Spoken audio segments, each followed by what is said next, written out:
One. Well, good morning, good afternoon, whenever it is, wherever you are. Thank you for joining us. I am Robert Nasir, and I am here, as always, with the great James Valliant, and we are keeping it real. And we're glad you're here. We want to hear from you in the chat because we need to be redeemed. Well, we want to know, is redemption possible? We want to know if you, James, first of all, how are you doing this morning? Quite well, and welcome back. Boy, you guys had a great time in Miami, it sounded like, and it's just good to have you back and be back. We did. Talking Peikoff on Wednesdays again. The only way OCON could have been better is if you had been there. But yes, it was a very good week. Already has me looking forward to next year, which we're not going to be able to do the whole week. We're going to catch part of it, at least the closing reception. Folks, if you missed OCON, I think the digital access may still be available. You can buy access to those recordings. And of course, over the course of time, they'll come out, some of those talks on YouTube. Tal Tsafani's is already out there. Give that a watch. Good stuff. And James, we've spent the week with some of the best people on earth. Certainly some of the best people in objectivism, barring a few who couldn't make it like yourself. It was a good week. And it made you wonder, why aren't people like this all the time? In fact, you've picked a series of questions for us today that are going to hit on that topic. Why are people irrational? Do people have free will? Can you change your self-image? When I first saw these topics, I thought, oh yeah, this is discussions for damaged people. And then I thought, no, this is for me. This is for you. This is for the folks in the chat. I do want to see the folks in the chat. Please chime in. We are on the Ayn Rand Center UK channel, making these conversations and many more happen. It was great trying to catch up, James, on what you and other folks on the ARCUK did over the course of that week. It's already a daily value, but now it was a flood. Folks, if you want to help keep that up, you know what to do. AynRandCenter.co.uk lets you become a member of the ARCUK. Join the YouTube channel. You'll get access to a few extra perks and features. And put in your super chats. If you want to make your comments stand out, and they deserve to stand out, put a few dollars or a bunch of pounds on it and make that happen. James, I want to jump right in because although you didn't pick a lot of questions this time, one or two of them are both Dr. Peikoff has very long answers to, but also are going to be very fruitful. Again, for people who think, well, I'm not irrational. I don't need to be redeemed. That's true. But the first question, James, that you picked out, Leonard Peikoff was asked, why are people irrational? What benefit comes from being irrational? I'm just going to read the start of Dr. Peikoff's answer. I know you've read the whole thing, but I really want to hear your comments on this. Leonard Peikoff started his answer by saying, well, some combination of living in a bad philosophic society and the volitional choice of whim worship is, I think, the central answer to your question. To begin with, I would point to the role of philosophy in a society, its culture, and its people.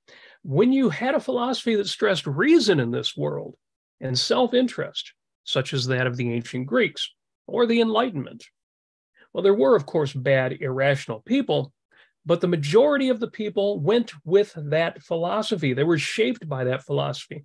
And you had a public that was radically different from what you have today, when people are pounded with unreason, self-sacrifice, the idea that nothing makes sense, the notion that you should give up everything for others, and so on. And he clarifies here, he says, I don't mean that philosophy determines everything. You can be in a corrupt society and still be virtuous. Ayn Rand lived in two corrupt societies, Russia and the United States. I hope Dr. Peikoff was acknowledging there is a difference there. And you can also live in a good society and still be evil. Now, Dr. Peikoff goes on, and we'll get more into that, James. But I think that's I was going to say correct. It's obviously correct, but it's also very observant. And I've often felt like we live our lives in this kind of valley in between philosophy and psychology, between what we are, some would say genetically, and what we've been through, our psychology and what's happened to us. And we live on that you can decide how wide that valley is, which is choice, which is free will. Given what's happened to us, given what we are, at every moment, we decide what to do about it.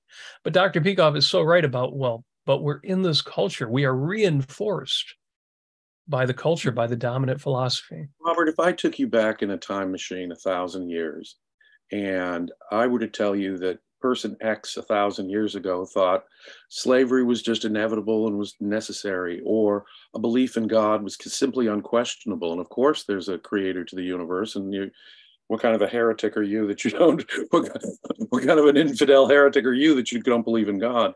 I think that we would have to cut some slack, some contextual slack for attitudes. I mean, to go back in the time machine 2,000 years, and you've got the high-end civilization, the Greco-Roman world, watching fights to the death for entertainment.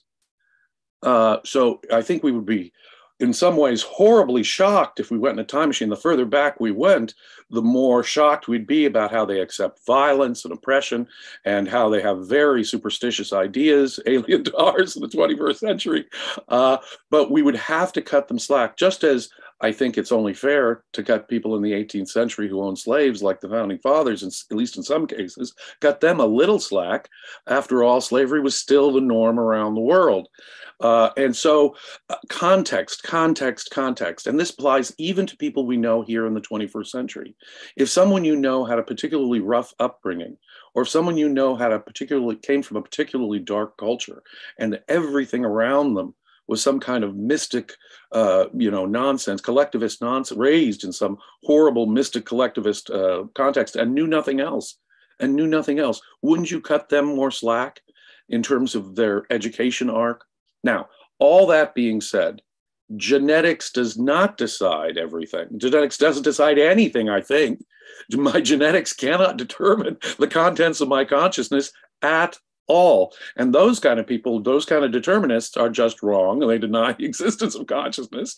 People do have free will, but free will isn't a magical property. It can only operate within the context, within the limitations it finds itself in. It's not an omniscient magical property, as many religious people believe free will is. And so I think what we have to do is we have to respect people's learning arc, even their character development arc. And frankly, people of my grandparents' generation were in some ways living in a better time. And so the young people today, I see their energy and their enthusiasm, but I also see how the culture and their education system has let them down. And so to that extent, I will cut them as individuals slack, especially as they're young. Of course, we still have the power of free will. Of course, we still have the power to choose to think what we think and to have that matter to how we act. So I'm not denying that. We can reshape, as Ayn Rand says, we can reshape our own character. Atlas Shrugged, man is a being of self-made soul.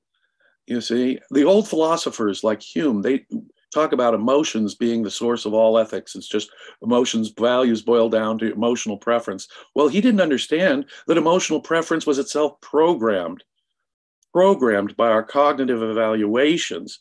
And so while it is true that character is usually destiny, the good news is we can still go against our character. We still have enough free will when we have time to think about it, to do the right thing. But so often, character matters. Character is, we get into the more we do something, the easier it is to do, the more comfortable it is for us to go down that mode of thinking and behavior. But we can buck that. We can go in a different direction. So character isn't entirely destiny, but it usually is destiny. But the good news is we can reshape our character. We can reprogram where our emotions come from and reprogram our moral character itself. And that's the good news here. But it is a process, and a process I think that we have to respect. Yes, it makes all the difference if you are challenged by your background, your upbringing, your circumstances, what direction you're pushing yourself, what you're willing to do about that. Leonard Peikoff mentions a film that he had seen. Let me quote him here.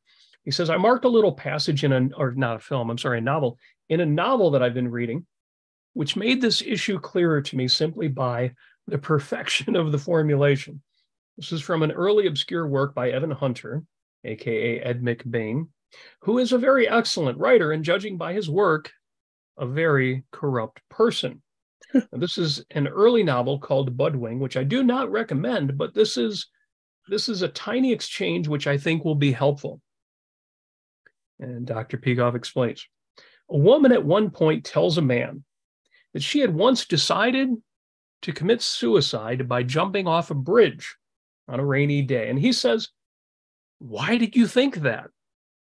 And she says, I got out of bed one day and simply decided I've had it. Why? He asks. And she says, well, how do I know why? Maybe it's I don't like rain. That was a good enough reason. Motivation is only for the movies. Real people are motivated by whatever the hell comes into their heads at any given moment.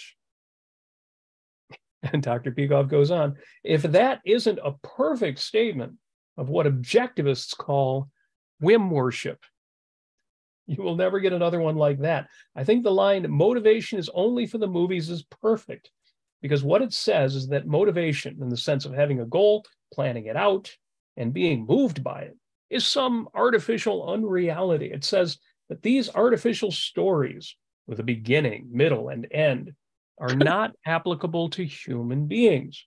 Real people have no motivation. They do, quote, whatever the hell comes into their minds at any given moment. Oh my God. Yes, he says that's a perfect example and why people act irrationally. And right in that example that is, because it shows you that art really is a reflection of your view of life and humanity.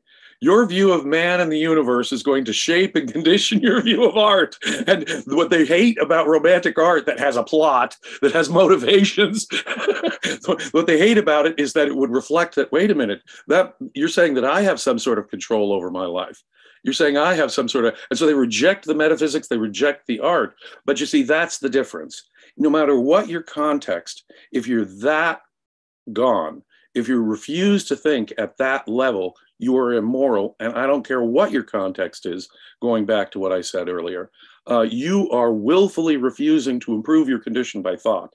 And if that's the condition you're in, that is a dishonest. There is no honest revolt against reason. And at some level, it's got to hit everybody. I can either focus and think and figure out why, figure out what my motive will be, why I should behave the way I do, because I do have some control over my future and my destiny. Or you can just throw in the towel and say, like Nietzsche said, I'm not one to whom you may ask your whys.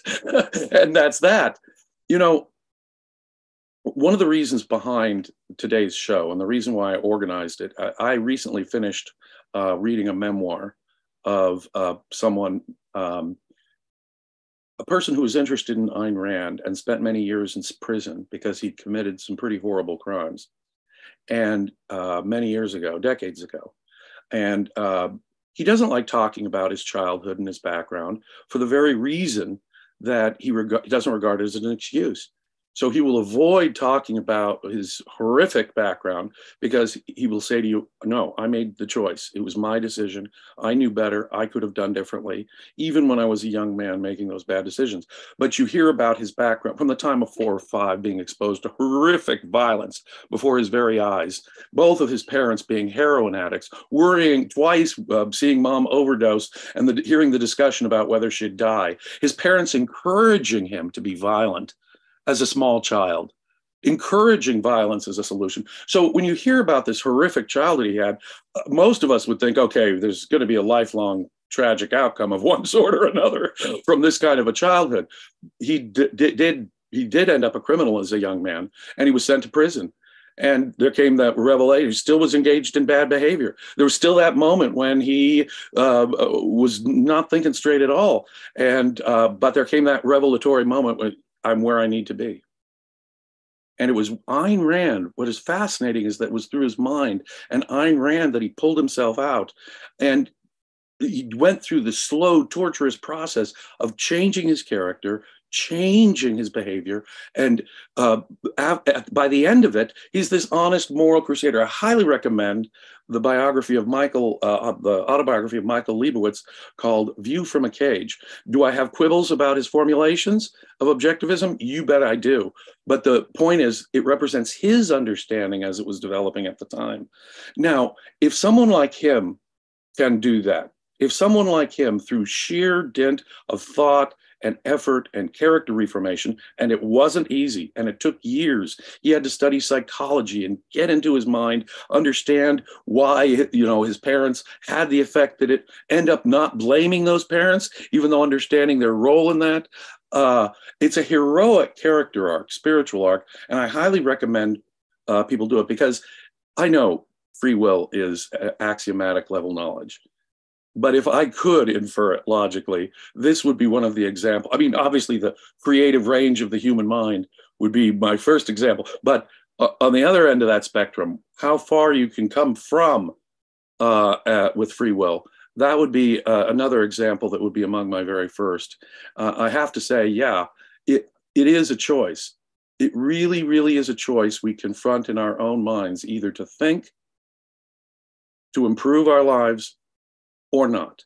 And yeah, there are circumstances where it's very, very, very difficult, but the kind of willful thing that Leonard just describes there, I think is properly contrasted with the kind of willful thing that I just cited here. Of course, people have free will. Of course, people have free will, but character is a pull on our behavior. But like I say, the good news is that while character is usually destiny, we can, it may take years, it may take a lot of effort, reshape our own characters. As we get older, it's harder and harder and harder, obviously. Our attitudes get calcified and it gets more and more difficult. But the point is, I have seen people engage in a character arc that is absolutely breathtaking. Outstanding. It's undeniable, and yet it's also uncommon and difficult. And so we go right to question number 2, since you brought this up. Leonard Peikoff was asked this question: does free will include the ability to change one's self-image? Self-image, and Leonard Peikoff answers, I would say yes, in principle, if you can identify the basic childhood premises underlying the negative image. Now, that would almost certainly involve professional help, because it's extremely difficult to go down all the way to the basic principles that you implicitly accepted as a child. Then, once you were to accept them, you would have to integrate those new fundamentals with the rest of your conclusions and values. Integrating on that scale, and in terms of having to relate to a new fundamental, is a huge task. For instance, if a person dies, well, you know that person has died, but you haven't integrated it right away. You're still, for quite a while, you see a doorway and say, oh, he's coming, or we used to go here. It takes a while to get enough of it integrated that you've really understood and function on the idea that he's gone. So to change your real fundamental self-image is possible, but very, very difficult. You can improve it, but whether you can go all the way, well, I've never seen that.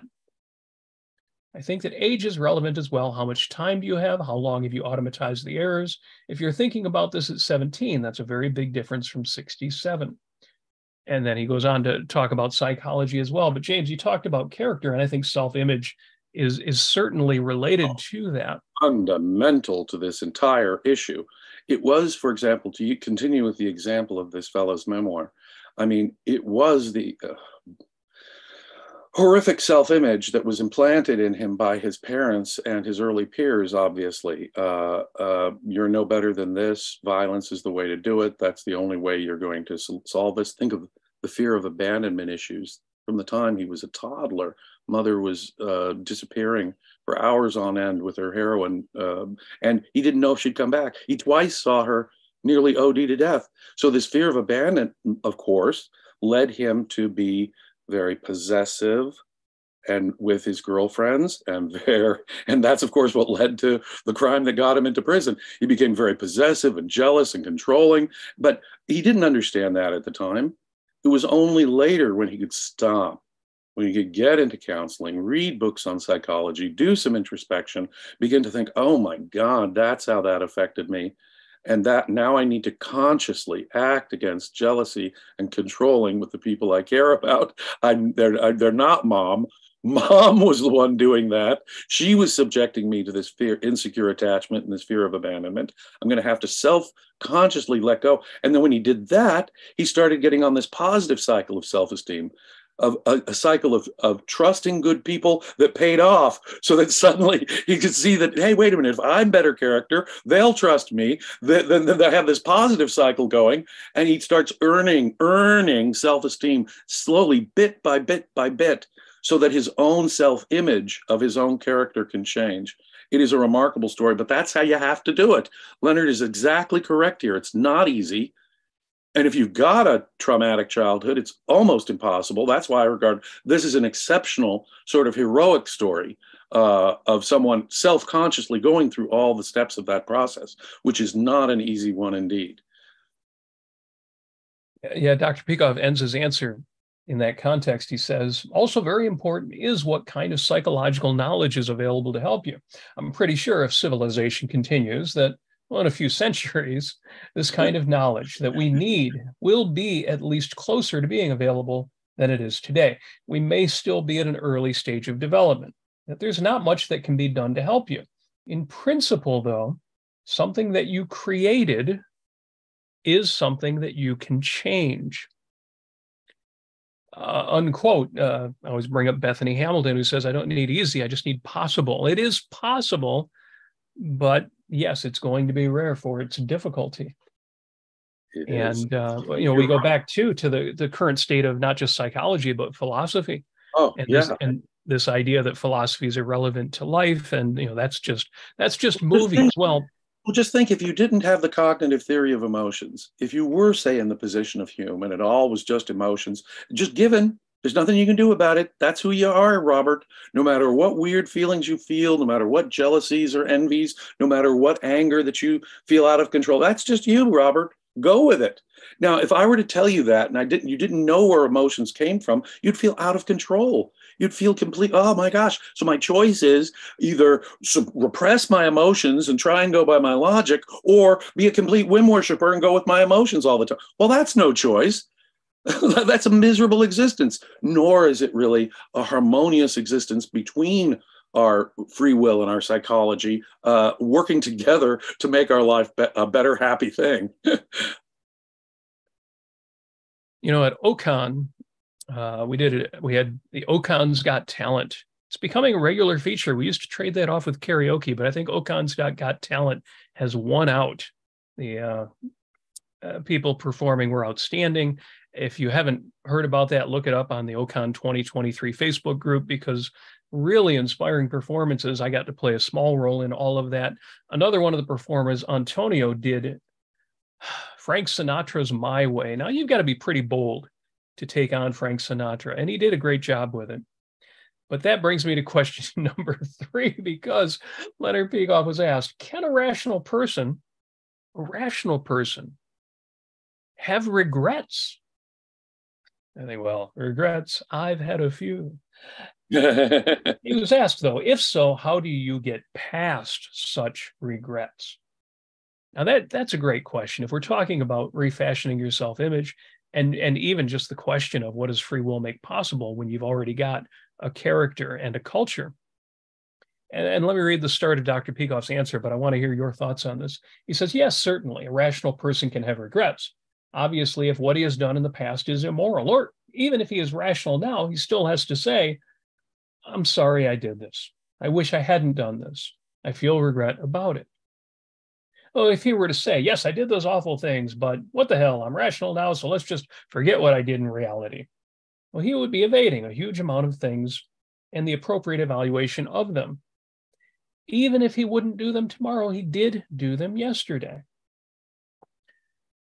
Now, Dr. Peikoff goes on with other honest errors, but it's interesting that you can be able to look at yourself and say, I did the wrong thing yesterday. And I'm not dismissing it. I'm not blowing off, but I'm also not carrying it like baggage. I'm willing to do the work. Well, if we don't have, say, major character flaws, our character is constantly a work in progress. I'm constantly getting better and better and better. I love to say I'm perfect and getting better, but all the time. And that really is the way it is. I have to say, there's always ways in which I'm becoming better at what I do, more increasing my integrity, a better friend, a better husband. I'm constantly, everything in my life, I'm working on getting better at, and free will, regrets. Wow. Objectivism has a unique perspective on forgiveness. I think it's really unique in all of moral philosophy. A lot of people, even secular philosophers, will say, forgive. It's built into Christianity like a disease. You're supposed to forgive anything and everybody, anything and anybody. You love your enemy. You love those who oppress you. And if someone hits you, you turn the other cheek. I mean, talk about being a self-abnegating shmoo. Christianity has you at the completely submitting to whatever, submit to the evildoer. It says right there in the Gospels. So there has you submitting to whatever evil and just saying, okay, that's it. I'm waiting for the next life to get compensation. So you forgive everybody. But even secular thinkers who are not religious at all say, well, you don't want that burden on your psychology. For your own sake, forgive the person no matter what they've done to you. So you don't live with this burden your whole life. Well, I don't buy into any of that. If someone has done you wrong, they have to earn your forgiveness. And that isn't saying, hey, I'm sorry. No, it isn't. It is a commitment to changing their behavior and seeing that in action. And until and unless you see in action that behavior change, you have every right to continue in your negative evaluation of this person. If a person has lied to you, if a person has violated your rights, if a person has exploited you in some way, do not trust them. They are dangerous. They're dangerous to you and others. And that moral evaluation is your means of self-protection. So do not let go. Now, is it a precedent? Ayn Rand also said, don't consider evil any longer than it takes to deal with it. I also agree with that proposition. So it's not like my failure to forgive someone for doing a wrong to me is some burden that I live with and drag along. No, I give it like Howard Rourke, but I don't think of it. I get it out of my head because I realize their own vice. It's not karma. It's not magic. Their vice is what's going to get them at the end of the day. Because the anti-life, the irrational, is eventually their bad character is going to probably be their destiny. So I don't have to worry. Nature will take care of some irrational person's bad character on its own in most cases. So yes. I move along with my own life.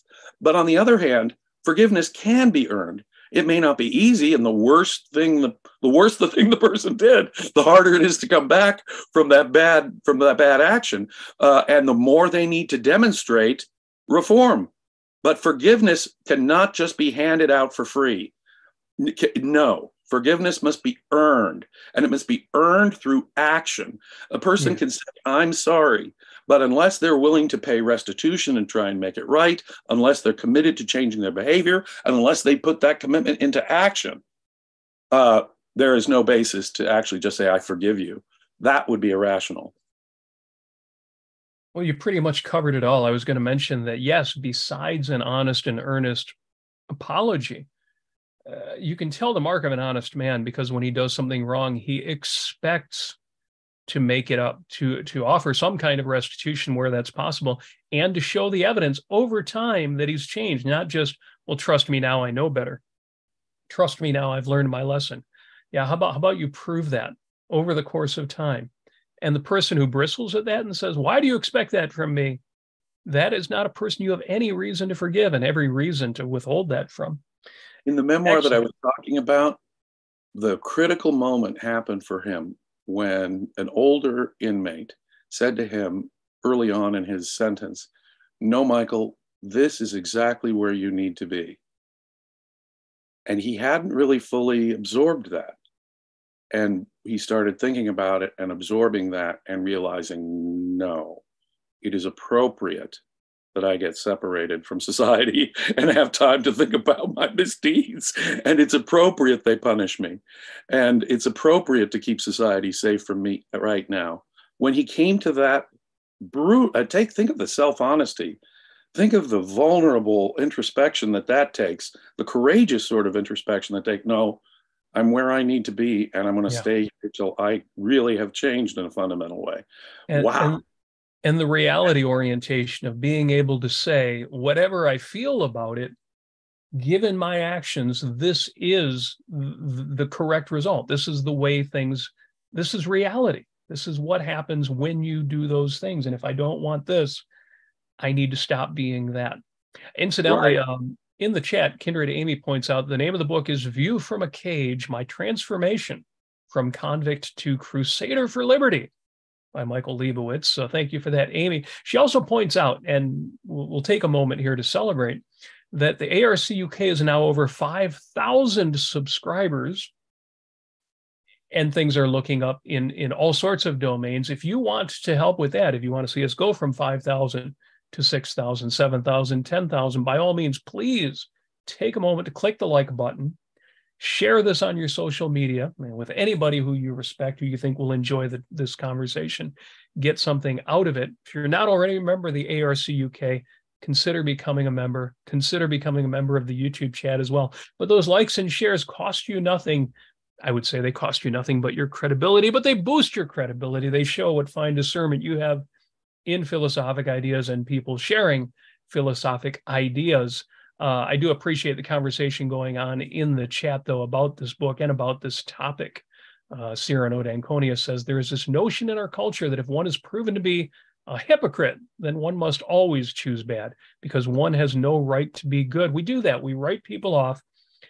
And Yaron Brook had an episode recently in which he was asked, well, when it comes to evil people, and he pointed out, most of the people you're calling evil, in this case, it was environmentalists, most of them are not evil. The rank and file, the average college student, the average high school student, he's duped by the culture. He's duped by what he's taught. It seems reasonable to believe these things. And of course, he's rightfully angry. We're destroying the planet. We're blowing up our own house. Why would we do that? Now, the leadership, the advocacy, the older people who should know better, there may well be a few there who rise to the level of evil, but even them, it's mostly vicious, corrupt.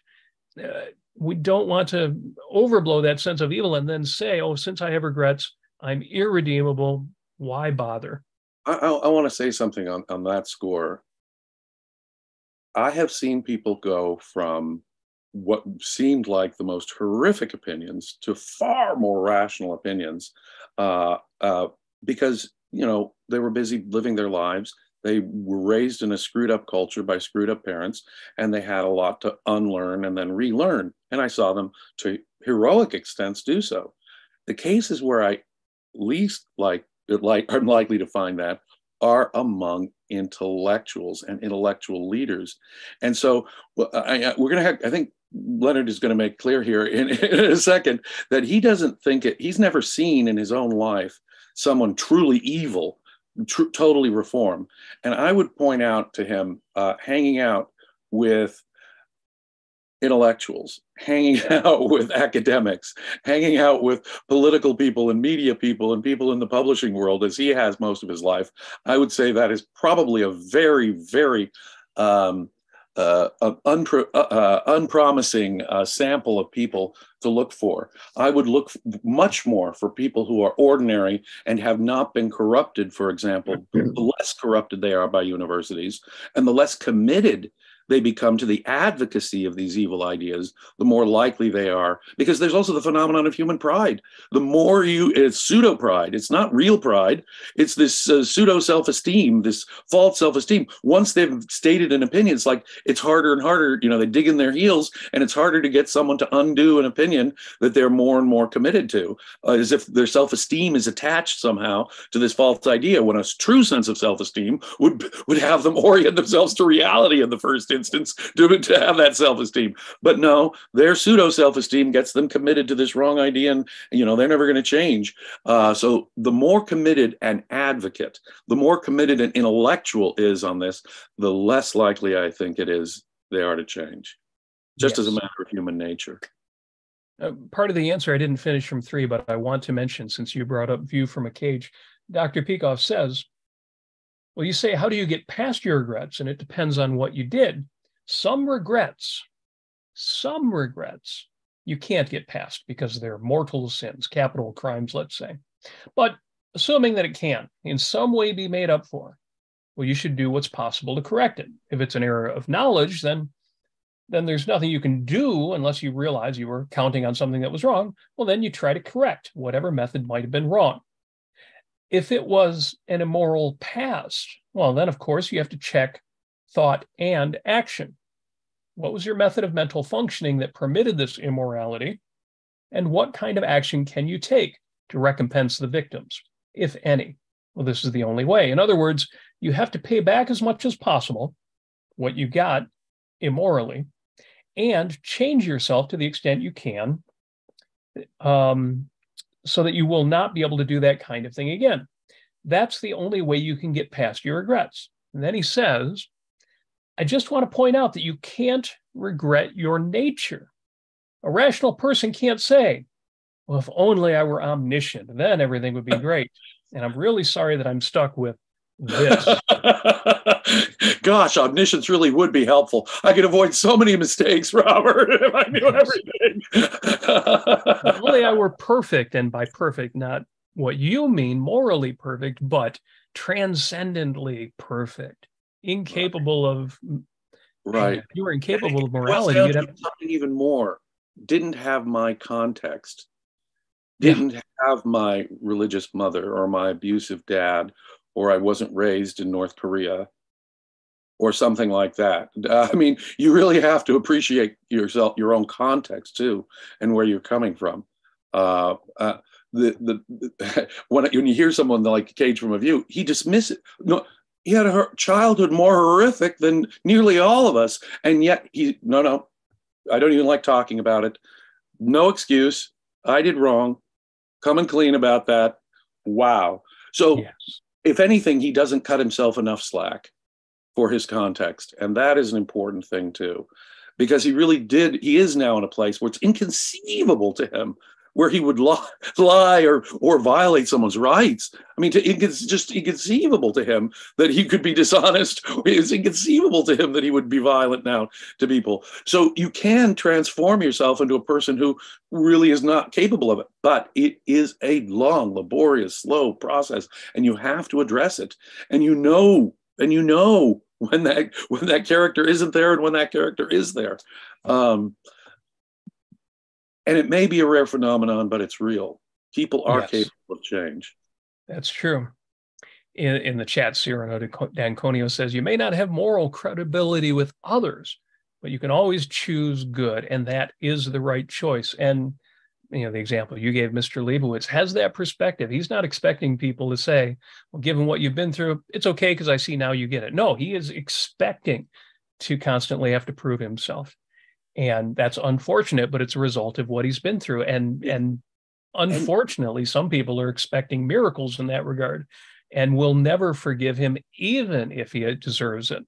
Precisely. And that's why what's so courageous and so moral is that he puts the crimes that he did in detail, calling them the brutal, ruthless things. He'll tell you about them, exactly what he did, and he'll make it public, so that everyone knows and is warned about him. I did this. I was capable of this. And let me tell you, let me start the conversation with that. Now, that is one really good sign of moral reform. Not complete, but think about that for a second. Someone who's willing to warn you up front. I was in prison because I did this thing, and I know it's really awful. And geez, I really didn't have an excuse for it. That's how he begins the conversation. Yes. Now, that's an honest, reformed person. And he's willing to go the next step and say, and I understand if you're not okay with that and you can't get over it. Right. That's the mark of an honest man. Exactly. He's giving you the reason to do it, and he fully expects you to have a negative reaction. I need to and this is the next thing he'll say after those two things. No, I need to, if anything, to whatever degree you're even willing to extend trust to me, I need to earn it bit by bit. Wow. That's the sign of a morally reformed person. Yeah. And he's not going to resent you if you decide, no, you're just not Right. somebody who's going to be in my life. Exactly. He gets it. He gets it. To He gets that it. extent, he gets it. I want to give a shout out to Kindred Amy, who's in with a super sticker. She has chosen the coffee sticker and a contribution to the ARCUK. And I'm thinking that, yeah, she's doing that with us coffee drinkers in mind. So thank you, Kindred Amy. By all means, anybody else in the chat, if you want to go ahead and put in that super sticker or a super chat, a question, a comment that you want to stand out that we will read over the air, assuming it's not too much profanity in it or anything morally objectionable, but we're willing to go pretty far in that regard because we're awfully good at handling controversy. And speaking of controversy, question number 4. Well, is it possible for a dishonest person to turn good? Or is it a fruitless pursuit for such a person? Consider the framing of this. It's not, usually you would think, should I never trust them? But no, this is a great question. Or is it a fruitless pursuit for such a person to try to become moral? What about a young man is in his early 20s who has been dishonest for most of his adolescence, but discovers his evil after hearing Objectivism and now desires to be moral? I'm loving this question. Amy and I, actually, we've been watching some old television shows, and we just saw an episode of the old series, folks will laugh, but The Love Boat, in which this child of a broken family got in the habit of dishonesty. He's lying all the time, doesn't know any other way to deal with the situation he's in. And because it's The Love Boat, a charming television series, he eventually learns his lesson. So I have to think about, dishonest for most of his adolescence, discovers his evil after learning Objectivism, now desires to be moral. And before I give Dr. Peikoff's answer, James, you're familiar with the fact that in Objectivism, we don't talk about degrees of evil in the sense that, well, a small lie is gray and a bigger lie, yeah, that might be really bad. But the little things are little and the big things are big. No, Ayn Rand says, well, when you do something dishonest, it's dishonest. It's not a little bit dishonest because you evaded in that moment as completely as somebody would need to evade when committing a greater crime. Now, you've got your character on your side, keeping you from doing something really terrible, but bad is bad. The quality of dishonesty is the quality of dishonesty. I don't care if it's a little lie that has small consequences or a big lie that rips off billions of dollars from bilks innocent investors. Oh, the essence of what's wrong there is the same. The essence. And if you're capable of faking reality in order to gain a value, you're capable of faking a reality in order to gain a value. And right. So I can, in terms of, say, if we were talking about something that was illegal, I can distinguish between those situations where there was severe harm or careful planning and a terribly willful dishonesty, between those, a more minor case of dishonesty that had a more minor harm on people. And I think we should, when meting out punishment, say, in a legal system.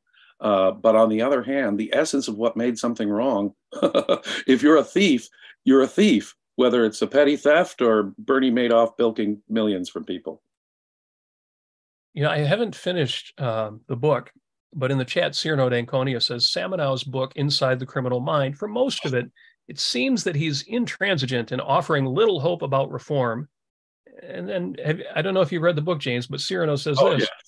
And then at the end, there is a surprising, benevolent twist. And I've got a copy of the book, but I have not finished reading it. Do you know what the surprising, benevolent twist at the end of Stanton Samanow's book would be? Well, I don't want to give a spoiler alert there, because as a nonfiction book, it is a really terrific book. And, I highly recommend the work of Stanton Samanow.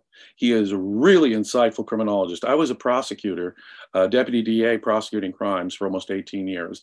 And in my view, he is one of the most insightful, if not the most insightful, analyst of the criminal mind that we've produced in the last 50 years, period, bar none.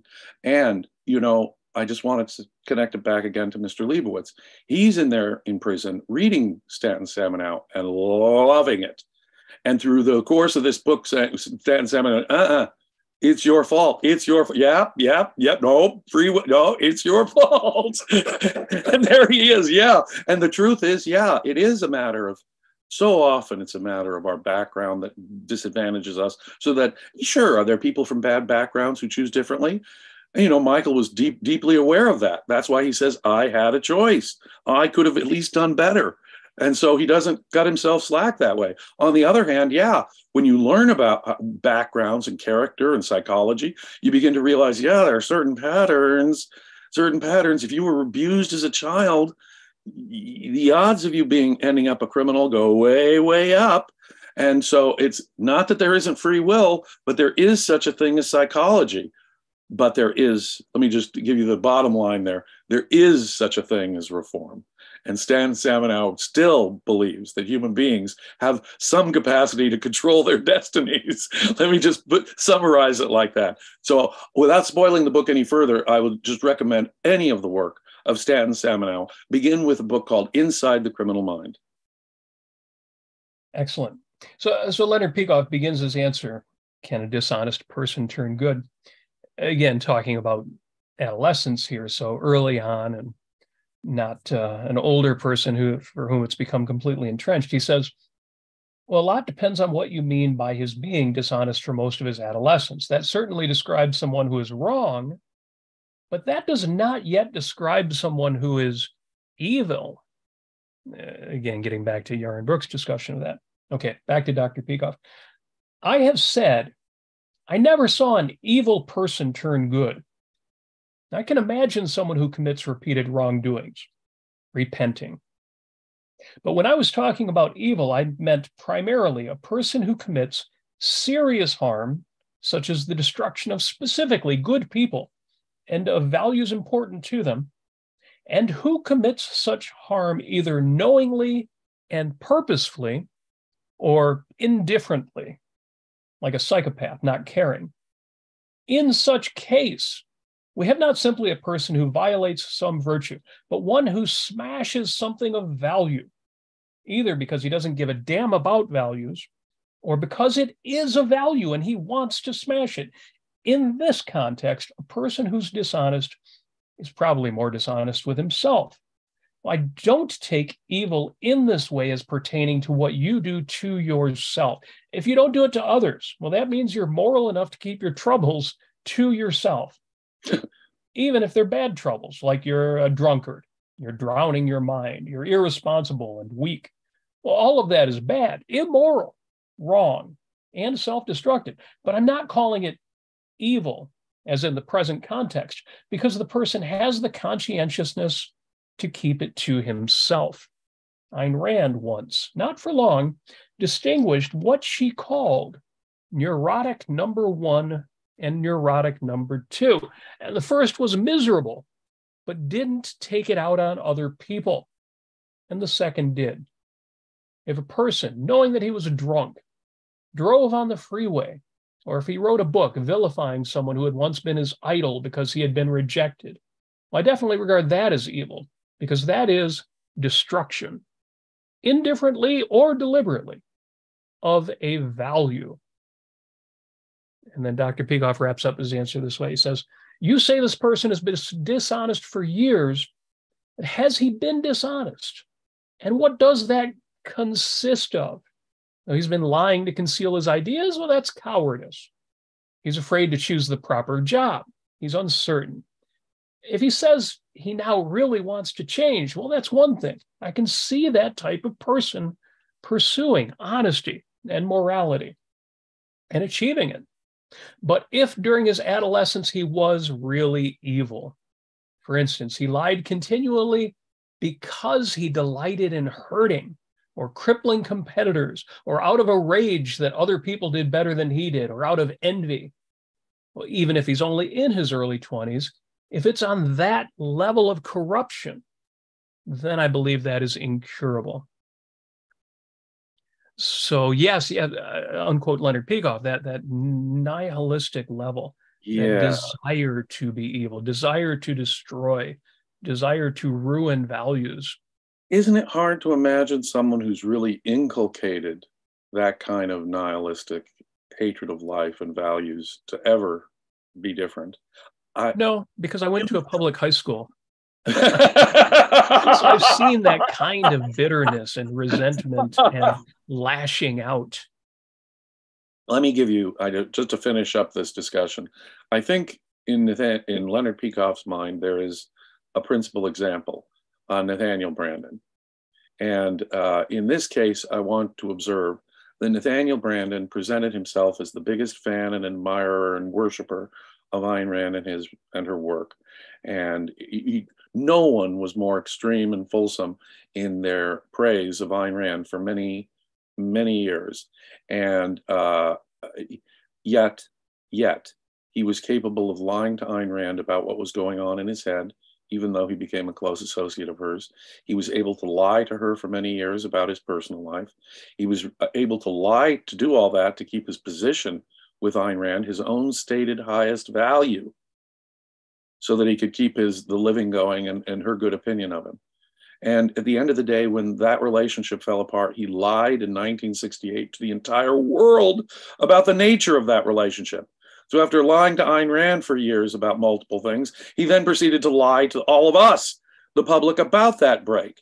And then as the years passed, he misled people as to the nature of Ayn Rand's thinking about psychology. And then only after Ayn Rand was dead, Ayn Rand and her husband were dead and couldn't respond, did he write memoirs attacking what was once his highest value. And even in those memoirs, he says she was a genius of the ages.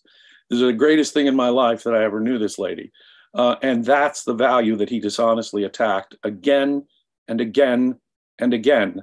So I can think of no particular example that fits Leonard's example of case here than the example of Nathaniel Branden. And Leonard Peikoff knew him well and knew him well for years. And so, as I say, if your exposure here is to advocates of ideas and intellectuals, let me suggest you're going to find a smaller, if not an impossible, population sample to find good chances for moral reform. Because there's a great example of someone who attacked his stated values, attacked his highest stated values in the most vicious ways you can imagine, lying to them for years and then lying to the world about that relationship and then misleading people about her work and then waiting till she's dead to lie about her some more. I mean, yeah, that's what Leonard means. There's a totally unreformed person who, can you imagine, in my view, it's a corruption so deep that it's irredeemable. And if that's your model, redemption, it doesn't seem, I wouldn't be very sanguine on the possibilities of redemption there. Right. I don't mean to get too much into that specific subject, but I've got to say, given the information out there, including the outstanding information shared in this book by one James Valliant, I could have gone along with the idea that Nathaniel Branden was both a great genius and an immense coward. And all the facts I could shoehorn into that until he released his biographies. At that point, this was no longer just self-justification. He was a successful psychologist. He had a successful career. He had no reason to put that out there other than hatred, and especially revising it. Judgment Day was so obviously a hatchet job that he thought he would do something a little more respectful. My Years with Ayn Rand. Well, the acronym for My Years with Ayn Rand is My War. I don't think that was accidental. And he shares his own viciousness, even though he chalks it up to his place in objectivism. He was the Torquemada. He would grill students of objectivism, cut them down to size for no good reason. He was not protecting Ayn Rand. He was not protecting the philosophy. It was pure power lust, pure viciousness. He's willing to at least acknowledge that much in those books, which I have to take with a grain of salt because I don't trust anything else in the books either. So not to get too much into that, but again, I was somebody who could have extended. He could hardly deny it. There were many, many credible witnesses, men and women with PhDs who had professional reputations, who told me horrific stories of Nathaniel Branden's abuse while he was their therapist. exposing confidential material he would tell them and so forth, and cruelty about it too. So I had enough stories from them to know that he could hardly deny it. There were several people with higher credibility, in my view, who could have told some stories that would stand your hair on end about Nathaniel Branden. He hurt objectivism in that sense by giving it a bad reputation, largely under the radar from Ayn Rand's vision at all. So yeah, the bad character leads to bad results, and alas, usually bad character is destiny. Just so. So what I'm taking away from this conversation, I loved the earlier reference in the book in which our character says, well, all of that movie stuff, actually living your life with focus and direction, that's all artificial. This is real life. People just do what they feel. And especially the idea of movies, where she says, yeah, that's what happens in the movies. Well, to me, that means that's what happens in narratives, in stories. In other words, in abstractions. People who live by abstractions, but live by principles, live by a philosophy, sure, they have direction, they have purpose, they do things for good reasons. The rest of us, well, pshaw. No, well, my life may not work out with all the interesting panache of a novel's plot, but my life is a purposeful progression like a novel. Yes. There are things that I don't expect, and there are things that aren't going to be poetic, to make a point like in a novel, perhaps. So it's not a novel, and I'm not pretending it's going to be a stylized novel. On the other hand, my life is a purposeful progression. It has, in that sense, a plot, and the plot that I give it. Thank you very much. Right. As you quoted Ayn Rand earlier, there is no honest revolt against reason. That's true on so many levels, but especially in the context of this discussion today. Now, I have to say, wrapping up here, that I know some people who discover Ayn Rand's ideas, and it reinforces the life they're already living. They're fundamentally virtuous people.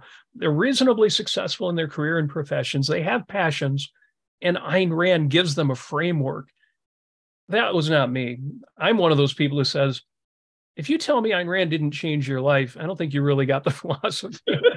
Now, I know some of us had a lot more to get out of it than others in terms of changing our lives. But yes, Ayn Rand absolutely changed my life. And that has me looking forward to Ayn Rand's influence. James, today's TDO, coming up in 1 hour, reverse engineering the objectivist impact on culture. And I've said a few times, I think Ayn Rand has already saved the world several times over.